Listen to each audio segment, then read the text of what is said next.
কনস্ট্রাকশনে কাজ করতে গিয়ে পড়ল হঠাৎ প্রাণ। ফরিদপুরের সন্তান জাহাঙ্গীর হলেন মহাযাত্রীর টান। ইন্না লিল্লাহি শুনে চোখে নামে জলের দ্বারা, পরবাসে লুকালেন তিনি চিরবিদায়ের পাড়া। আল্লাহ দান করুন তাকে জান্নাতের ঠিকানা, সবর দিক পরিবারকে মুচিয়ে দিক সব ব্যথা বেদনা। বিদেশে রোজগার করতে গিয়েছিলেন কত আশা, চিরশান্তি পাক তিনি, তাকুক দোয়া তার পাশে। আসলে আরেকজন প্রবাসী তিনি চলে গেলেন। তো প্রতিদিনেই এভাবে প্রবাসীরা চলে যাচ্ছেন।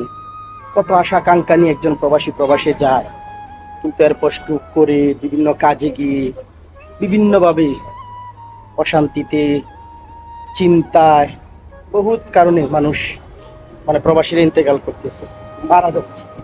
এটা আর কতদিন চলবে বলেন? আল্লাহ তাআলা সকল প্রবাসীকে হেফাজত করুক, সকল প্রবাসীকে আল্লাহ তাআলা ভালো রাখুক, এই দোয়াই করি।